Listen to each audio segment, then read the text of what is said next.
शामिल। उन्होंने कार्यकर्ताओं पर फूलों की वर्षा की। कार्यकर्ताओं ने भी राजनाथ सिंह का स्वागत किया।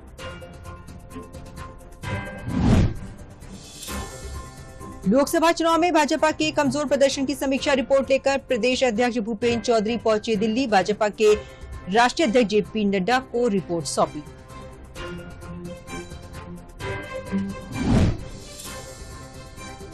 मुख्यमंत्री योगी आदित्यनाथ ने दिए निर्देश, कहा समय पर बिना त्रुटि के हर उपभोक्ता के घर तक पहुंचाएं बिजली का बिल। ओटीएस के लिए चलाएं जागरूकता अभियान।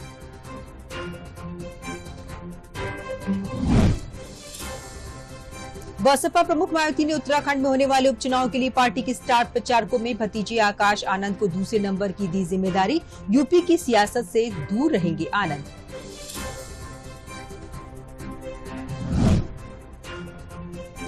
सुहेल देव, भारतीय समाज पार्टी की सभी प्रदेश, मंडल, जिला, विधानसभा, ब्लॉक स्तरीय इकाइयों को भंग कर दिया गया है। यूपी विधानसभा चुनाव 2027 के लिए नए संगठन का गठन किया जाएगा। फतेहपुर में चकबंदी विभाग के 4 अधिकारी सस्पेंड। समाधान दिवस में किसान को किया था अपमानित। किसान ने गौशाला में कर लिया था सुसाइड।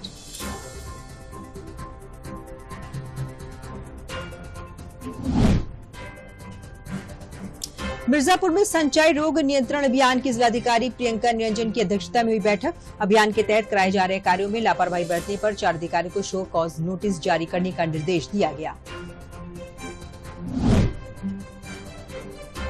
अयोध्या में राम मंदिर प्राण प्रतिष्ठा के मुख्य आचार्य लक्ष्मीकांत दीक्षित का शनिवार सुबह निधन हो गया। 86 वर्षीय आचार्य पिछले कुछ दिनों से बीमार थे और गंभीर बीमारी की चपेट में थे। लखनऊ प्रयागराज के पुलिस आयुक्तों को उनके पदों से हटा दिया गया है। कल देर रात जारी तबादला आदेश में उत्तर प्रदेश सरकार ने लखनऊ के पुलिस कमिश्नर एसबी श्रोडकर को हटाकर लखनऊ जोन का नया अपर पुलिस महानिदेशक नियुक्त किया है। पेपर लीक को रोकने के लिए यूपी सरकार ने नई गाइडलाइन बना ली है। योगी कैबिनेट जल्द इसी पर मुहर लगा सकती है। इसके मुताबिक अभ्यर्थियों के मिलान के लिए एआई का इस्तेमाल किया जाएगा। जम्मू बस हादसे में अलीगढ़ के जान गंवाने वाले 12 लोगों के परिजनों और घायल 35 लोगों के प्रति प्रदेश सरकार के मंत्री चौधरी लक्ष्मी नारायण ने संवेदना व्यक्त की। कहा, सरकार हादसे के शिकार हुए परिजनों के साथ खड़ी है। फिरोजाबाद में 2 दिन पूर्व चोरी के आरोप में जेल भेजे गए युवक की मौत को लेकर हुआ बवाल। पथराव कर कई वाहन क्षतिग्रस्त कर दिए गए, जबकि एक वाहन को आग के हवाले कर दिया गया।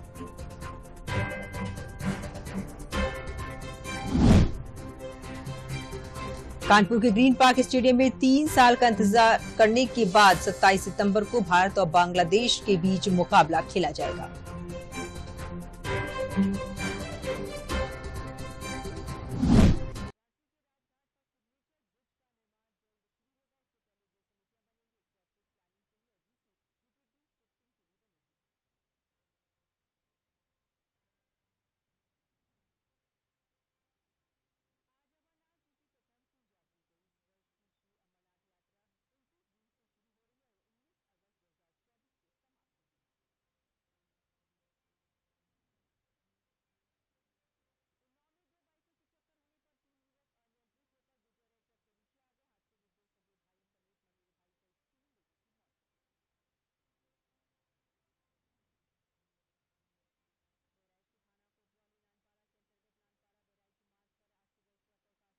पर आज सुबह ट्रक और कार की भीषण टक्कर में 3 लोगों की मौके पर ही मौत हो गई, जबकि कार सवार भाई बहन समेत 4 अन्य घायल हो गए।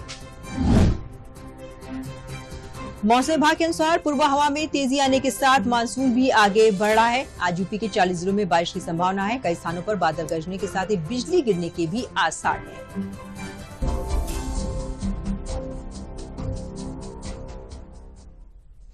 और अब समाचार विस्तार से।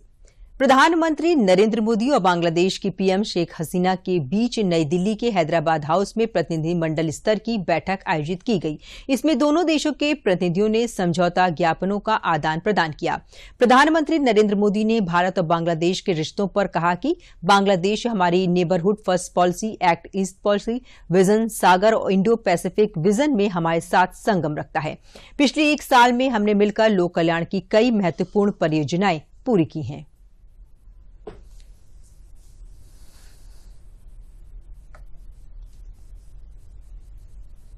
54 साझा नदियां भारत और बांग्लादेश को जोड़ती हैं। Flood management, early warning, drinking water projects पर हम सहयोग करते आए हैं। हमने 1996 के गंगा रिवर ट्रीटी के रिन्यूअल के लिए टेक्निकल स्तर पर बातचीत शुरू करने का निर्णय लिया है। बांग्लादेश में तीस्ता नदी के संरक्षण एवं प्रबंधन पर बातचीत के लिए शीघ्र ही एक टेक्निकल टीम बांग्लादेश का दौरा करेगी। फ्रेंड्स, रक्षा सहयोग को और मजबूत करने के लिए डिफेंस प्रोडक्शन से लेकर सैन्य बलों के आधुनिकीकरण पर हमारी विस्तार से चर्चा हुई। हमने काउंटर टेररिज्म, कट्टरवाद और बॉर्डर के शांतिपूर्ण प्रबंधन पर अपनी सहभागिता को मजबूत करने का निश्चय किया है। अखौड़ा अगरतला के बीच भारत बांग्लादेश का 6ठा क्रॉस बॉर्डर रेल लिंक शुरू हो गया है। खुलना मोंगला पोर्ट द्वारा भारत के उत्तर पूर्वी राज्यों के लिए कार्गो सुविधा शुरू की गई है। मोंगला पोर्ट को पहली बार रेल से जोड़ा गया है। 1320 मेगावाट मैत्री थर्मल पावर प्लांट के दोनों यूनिट्स ने बिजली उत्पादन शुरू कर दिया है। दोनों देशों के बीच भारतीय रुपये में ट्रेड की शुरुआत हुई है। भारत बांग्लादेश के बीच गंगा नदी पर दुनिया की सबसे लंबी रिवर क्रूज को सफलतापूर्वक पूरा किया गया है। भारत बांग्लादेश के बीच पहली क्रॉस बॉर्डर फ्रेंडशिप पाइपलाइन पूरी की गई है। भारतीय ग्रिड से होते हुए नेपाल से बांग्लादेश तक बिजली निर्यात ऊर्जा क्षेत्र में सब रीजनल सहयोग का पहला उदाहरण बना है। एक ही वर्ष में इतने सारे एरियाज में इतने बड़े इनिशिएटिव्स को जमीन पर उतारना हमारे संबंधों के स्पीड और स्केल को दर्शाता है। बांग्लादेश की प्रधानमंत्री शेख हसीना ने कहा कि बांग्लादेश के 12वें संसदीय चुनाव के बाद हमारी नई सरकार के गठन के बाद किसी भी देश की पहली द्विपक्षीय यात्रा है। भारत हमारा प्रमुख पड़ोसी, विश्वसनीय मित्र और क्षेत्रीय साझेदार है। 1971 में हमारे मुक्ति संग्राम के दौरान जिस तरह रिश्तों को भारत ने निभाया, उसको बांग्लादेश बहुत महत्व देता है। बांग्लादेश के प्रधानमंत्री ने 1971 में शहीद हुए बहादुर नायकों को श्रद्धांजलि अर्पित की। India is our major neighbor, trusted friend and regional partner. Bangladesh greatly values our relations with India, which were born during our war of liberation in 1971. এবং আমি মনে করি যে একটি মাত্র কারণেই আমাদের দুই দেশের বন্ধুত্ব অত্যন্ত গুরুত্ব বহন করে। रक्षा मंत्री राजनाथ सिंह आज अपनी जीत के बाद लखनऊ में कार्यकर्ता अभिनंदन समारोह में पहुंचे। उन्होंने कार्यकर्ताओं पर फूलों की वर्षा की, क्योंकि इन्हीं कार्यकर्ताओं की बदौलत वो संसद में चुनकर पहुंचते हैं। कार्यकर्ताओं ने भी राजनाथ सिंह का स्वागत किया, उनके सानिध्य में लखनऊ के विकास का जिक्र किया। कार्यकर्ता और रक्षा मंत्री के बीच का संबंध लखनऊ में बहुत मजबूत है। अटल बिहारी वाजपेयी के बाद उनकी सीट को राजनाथ सिंह ने संभाला। इसमें लखनऊ का विकास और कार्यकर्ता दोनों की जिम्मेदारी शामिल थी। इस कार्यक्रम में रक्षा मंत्री राजनाथ सिंह ने कहा कि चुनाव के दौरान कठिन परिस्थितियों में आपने काम किया है। बड़े तापमान के बाद भी आपने भाजपा की जीत के लिए काम किया है। इसके लिए उन्होंने कार्यकर्ताओं का आभार व्यक्त किया। उन्होंने कहा कि मत प्रतिशत और राजनीतिक दलों की सीटें घटती बढ़ती रहती हैं, लेकिन तीसरी बार सरकार बनाने का काम इन कार्यकर्ताओं ने किया है। तापमान 48 डिग्री 49 डिग्री का था। उसके बाद भी मैंने देखा कि कार्यकर्ता दरवाजे दरवाजे तक जाकर भारतीय जनता पार्टी को विजय दिलाने की लोगों से अपील कर रहे हैं।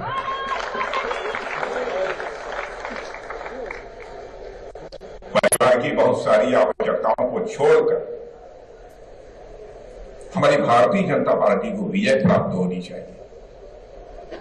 यह उनकी प्राथमिकता रही और पूरे चुनाव के दौरान उन्होंने अपनी बहुत ही प्रभावी भूमिका का निर्वाह किया।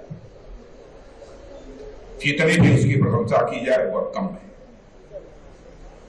आप सब यहां बड़ी संख्या में मौजूद हैं और मैं जानता हूं कि बहुत अन्य कार्यकर्ताओं ने भी इस चुनाव के दौरान अपनी बहुत ही प्रभावी भूमिका का निर्वाह किया। शब्द नहीं है हमारे पास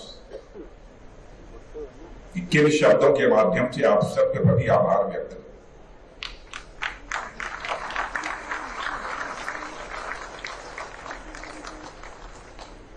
शब्दों का अभाव होने के कारण मैं शीश झुकाकर अपने सभी कार्यकर्ताओं का हार्दिक अभिनंदन करता हूं। उनका धन्यवाद।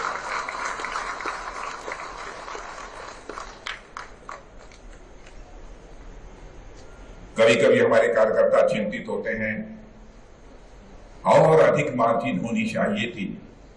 जिस मार्जिन से विजय प्राप्त करने का हम लोगों ने सोचा था, जो हम लोगों ने संकल्प लिया था, वह संकल्प हमारा पूरा नहीं हुआ है। आप जानते हैं लोकतांत्रिक व्यवस्था में परिस्थितियां बदलती रहती हैं, समीकरण बदलते रहते हैं। इसलिए स्वाभाविक रूप से मतों का प्रतिशत भी घटता रहता है, बढ़ता रहता है और साथ ही साथ हर राजनीतिक पार्टी की सीटें भी घटती और बढ़ती रहती है। लेकिन क्या यह कम है? 1962 के बाद मेरे बहनों भाइयों पहली बार यह हुआ है कि भारत की जनता ने तीसरी बार किसी को प्रधानमंत्री चुना है। तो हमारे प्रधानमंत्री नरेंद्र मोदी। शिक्षा मंत्रालय ने एक उच्च स्तरीय समिति का गठन कर दिया है। यह समिति परीक्षाओं में पारदर्शिता सुनिश्चित करने के साथ साथ परीक्षा के सुचारू और निष्पक्ष संचालन भी करेगी। इस समिति में 7 सदस्य शामिल हैं। समिति में इसरो के पूर्व प्रमुख डॉक्टर के राधाकृष्ण, एम्स के पूर्व निदेशक डॉक्टर रणदीप गुलेरिया, हैदराबाद विश्वविद्यालय के वीसी प्रोफेसर बीजे राव, आईआईटी मद्रास के प्रोफेसर के राममूर्ति, पीपल स्ट्रांग के सह संस्थापक पंकज बंसल, आईआईटी दिल्ली के dean student affairs professor Aditya Mittal और शिक्षा मंत्रालय के संयुक्त सचिव गोविंद जायसवाल शामिल हैं। आपको बता दें कि 2 महीने में इस समिति को अपनी रिपोर्ट देनी होगी। समिति परीक्षा प्रक्रिया के तंत्र में सुधार, डेटा सुरक्षा और प्रोटोकॉल में सुधार और एनटीए की संरचना और कार्यप्रणाली पर भी सिफारिशें करेगी। नीट पेपर लीक मामले पर बिहार के उप मुख्यमंत्री विजय कुमार सिन्हा ने कहा है कि परीक्षा घोटाले के तार आरजेडी और लालू परिवार से जुड़े हैं। उन्होंने कहा कि गड़बड़ी करने वालों से इन लोगों का क्या संबंध है, इसका जवाब देना पड़ेगा। सिन्हा ने कहा कि नीट पेपर लीक मामले को दबाने और छुपाने वालों को बख्शा नहीं जाएगा। नियुक्ति का घोटाला का अनुभव है, बच्चों के प्रतियोगिता परीक्षा में गड़बड़ी का। ये गैंग पूरी तरह से कैसे एक्टिव आपसे जुड़ता तार है और लज्जित बिहार होता है। पूछ रहा है प्रश्न, जवाब देना होगा आपको। बिहार के अंदर इन लोगों के साथ तार क्या है, गड़बड़ी करने वाले से संबंध क्या है, ये तो बताना चाहिए। जो भी है, जहां का भी है, सबकी जांच होनी चाहिए, क्योंकि बच्चों के भविष्य के साथ खिलवाड़ करने का बार बार इस तरह से माहौल से नकारात्मक वातावरण बनता है। इसमें सबको सहयोग करनी चाहिए और इसको दबाने और छुपाने वाले लोग अब बख्शे नहीं जाएंगे। केंद्रीय वित्त मंत्री निर्मला सीतारमण भारत मंडपम में आयोजित वस्तु और सेवा कर यानी जीएसटी परिषद की 53वीं बैठक की अध्यक्षता कर रही हैं। इस बैठक में सभी राज्यों केंद्र शासित प्रदेशों के वित्त मंत्री भाग ले रहे हैं। बैठक में कई अहम मुद्दों पर विचार विमर्श हो रहा है, जिसमें ऑनलाइन गेमिंग पर टैक्सेशन जैसे मुद्दों पर बातचीत हो सकती है। इससे पहले जीएसटी परिषद की 52वीं बैठक पिछले वर्ष 7 अक्टूबर को हुई थी। जीएसटी परिषद समय समय पर जीएसटी व्यवस्था से संबंधित मामलों पर विचार विमर्श करने के लिए बैठक करती है, जिसमें कर की नीतिगत बदलाव और प्रशासनिक मुद्दे शामिल होते हैं। जीएसटी परिषद कर ढांचे को आकार देने में महत्वपूर्ण भूमिका निभाती है, साथ ही सुनिश्चित करती है कि देश के आर्थिक लक्ष्य के अनुरूप हो और व्यवसायों पर कर का बोझ कम करें।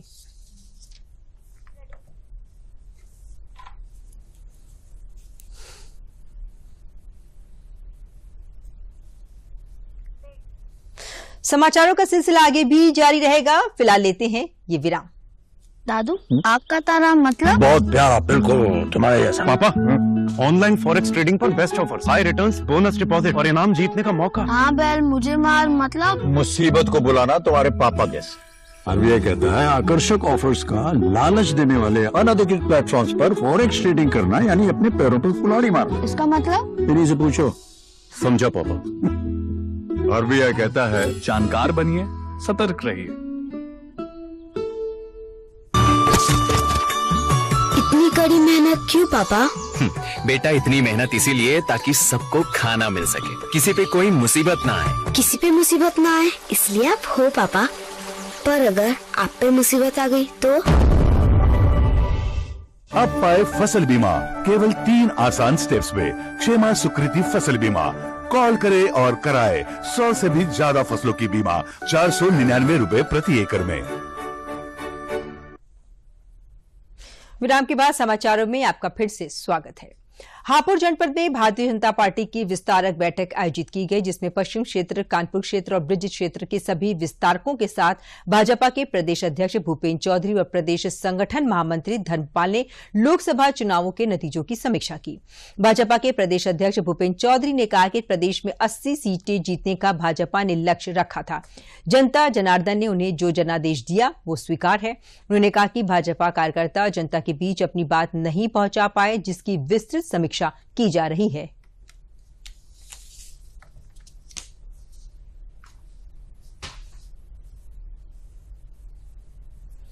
जैसा मैंने कहा, हम लोग, हमारा एक लक्ष्य था, हम लक्ष्य के साथ जनता के बीच में थे और हमारी पार्टी ने अपने काम के आधार पर, जो हम लोगों ने 10 वर्ष में मोदी जी के नेतृत्व में काम किए, 7 वर्षों में राज्य में जो काम किए, उन काम के आधार पर हम लोग जनता के बीच में गए। लेकिन मुझे ऐसा लगता है कि हम लोग अपनी बात जनता के बीच में ठीक से पहुंचा नहीं पाए, रख नहीं पाए, और विपक्ष के लोगों ने जो नकारात्मक एजेंडा चलाकर लोगों को गुमराह करने का काम किया है, लोगों को ठगने का काम किया है, तो मुझे ऐसा लगता है कि हम सब लोग मिलकर जो भी जनादेश है, माननीय प्रधानमंत्री जी के नेतृत्व में एनडीए की सरकार तीसरी बार बनी है, और जो माननीय प्रधानमंत्री जी का संकल्प है, उस संकल्प के साथ पूरी भारतीय जनता पार्टी खड़ी है। उस संकल्प को हम लोग पूरा करेंगे। समाचारों में आगे बढ़ने से पहले लेते हैं ये विराम। तुझे तगड़ा इंसेंटिव मिला है, क्या प्लान है? सोच रहा हूँ गवर्नमेंट सिक्योरिटीज में इन्वेस्ट करूं। बिल्कुल सही सोच रहे हैं आप। अब गवर्नमेंट सिक्योरिटीज में इन्वेस्ट करना आसान हो गया है। पर कैसे? आरबीआई रिटेल डायरेक्ट स्कीम में बिना ब्रोकर के आप इन्वेस्ट कर सकते हैं और आपको आपकी पूंजी पर मिलेगी रिटर्न्स। आरबीआई पोर्टल पर जाइए, मुफ्त में अकाउंट खोलिए और अपने बैंक खाते से सीधे पैसे इन्वेस्ट कीजिए। सुरक्षित, आसान। रिटायरमेंट के बाद मैं भी यही इन्वेस्ट करूंगा। बहुत सही कह रहे हैं। आरबीआई कहता है जानकार बनिए, सतर्क रहिए। इतनी कड़ी मेहनत क्यों पापा? बेटा, इतनी मेहनत इसीलिए ताकि सबको खाना मिल सके, किसी पे कोई मुसीबत ना आए। किसी पे मुसीबत ना आए इसलिए आप हो पापा, पर अगर आप पे मुसीबत आ गई तो? अब पाए फसल बीमा केवल 3 आसान स्टेप्स में। क्षेमा सुकृति फसल बीमा। कॉल करे और कराए 100 से भी ज्यादा फसलों की बीमा, 499 रुपए प्रति एकड़ में। विराम के बाद समाचारों में आपका फिर से स्वागत है। बरेली में प्लॉट के कब्जे को लेकर दोनों पक्षों की ओर से फायरिंग की गई, जिसके कारण सड़क और आसपास के क्षेत्र में दहशत व्याप्त हो गई। ये मामला इज्जतनगर के पीलीभीत बाईपास रोड का है, जहां शंकरा महादेव मार्बल के नाम से एक दुकान को गिराने के लिए कुछ लोग बुलडोजर लेकर पहुंचे थे, जिसको लेकर दोनों पक्षों में फायरिंग हुई। वहीं बुलडोजर में आग लगा दी गई। पुलिस ने कारोबारी आदित्य और उनके बेटे को हिरासत में ले लिया है। वरिष्ठ पुलिस अधीक्षक घुले सुशील चंद्रभान ने बताया कि दोनों पक्षों के ऊपर मुकदमा दर्ज कर लिया गया है और इस मामले में इज्जतनगर इंस्पेक्टर जयशंकर, एक दरोगा और 4 सिपाहियों को सस्पेंड कर दिया गया है। मामले की जांच के निर्देश दे दिए गए हैं।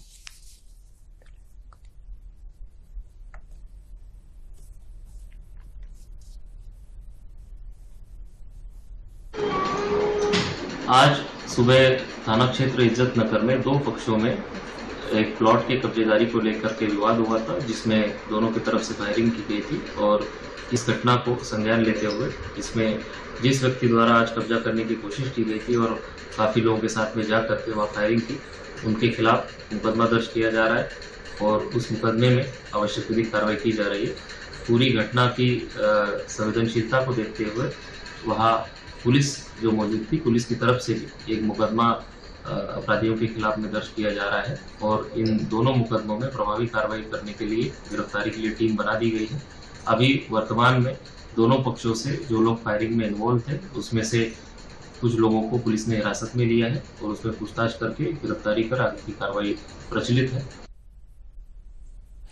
बाराबंकी में जमुरिया नाले को वापस उसके प्राकृतिक स्वरूप में लाने के लिए 4 स्थानों पर पोकलैंड मशीनों से लगातार नाले की सफाई हो रही है। इसके साथ ही नाले पर अतिक्रमण हटाने की कार्रवाई भी युद्ध स्तर पर चल रही है। जो 43 मकान जमुरिया नाले की तय परिधि में आ रहे हैं उन्हें पूरी तरह से ध्वस्त करने का काम आज से शुरू हो गया। घरों को खाली करा लिया गया है। इन 43 मकान के परिवारों को कांशीराम कॉलोनी में आवास आवंटित कर दिए गए हैं। इसके अलावा करीब 150 मकान ऐसे हैं जो आंशिक रूप से नाले की जमीन पर हैं। लेखपालों ने नाप करके उन मकानों पर लाल निशान लगा दिए हैं। ऐसे मकानों के हिस्सों को उनके मालिक खुद तोड़ रहे हैं। जिला प्रशासन ने उन्हें मोहलत दे दी है।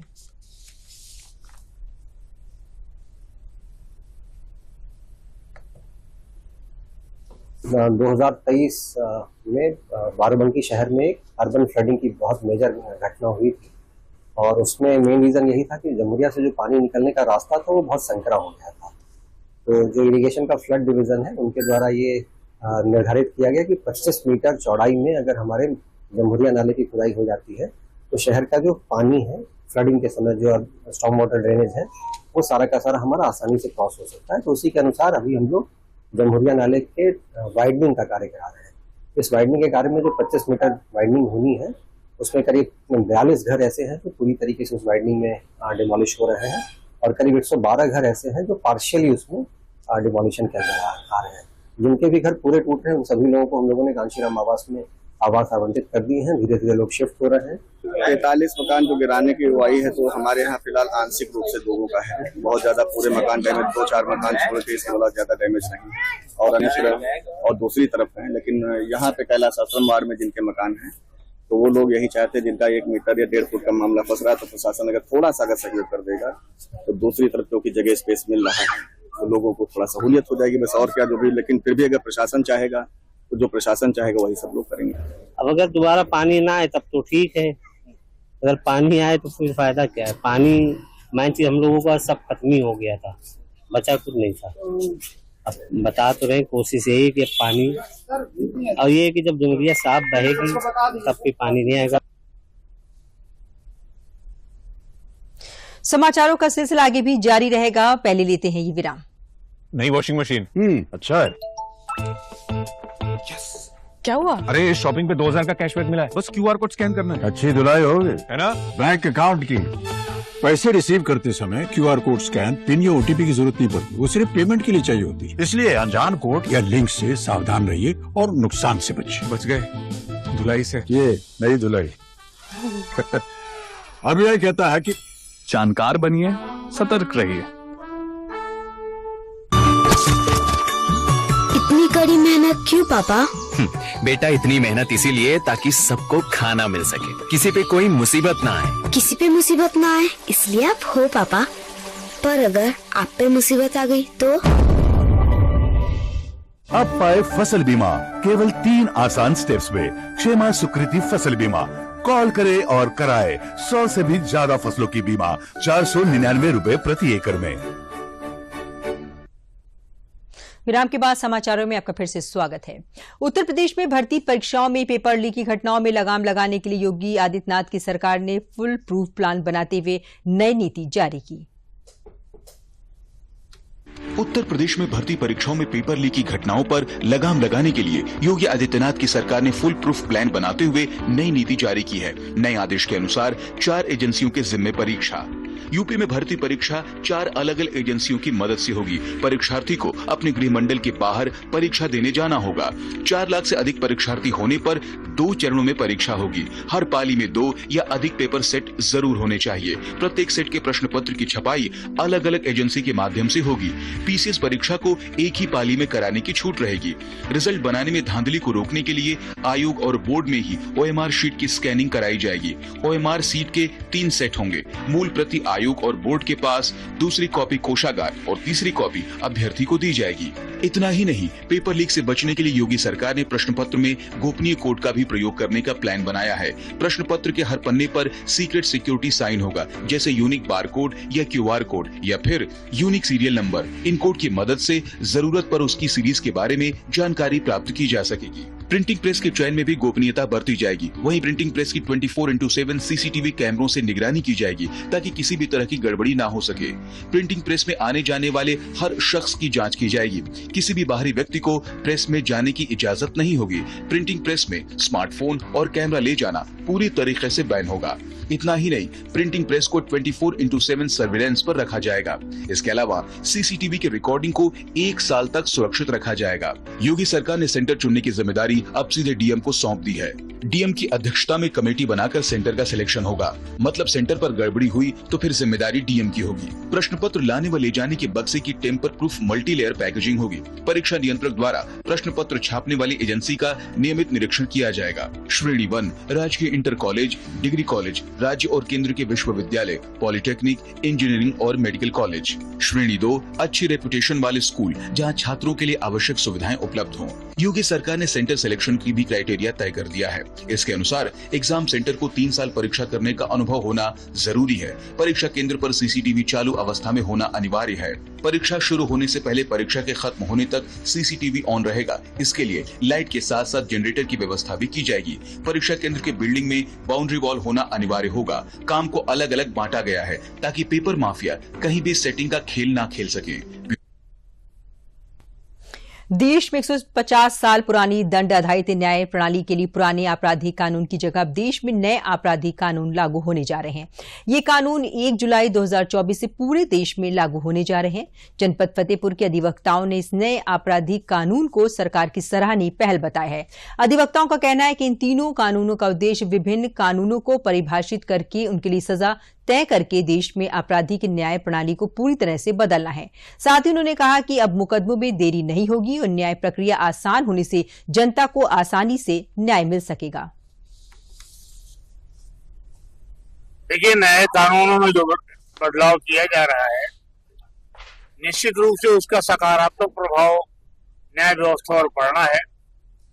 मानवाधिकार किसी समय में जब पुराने कानून बने तब उसका कहीं उल्लेख ही नहीं था।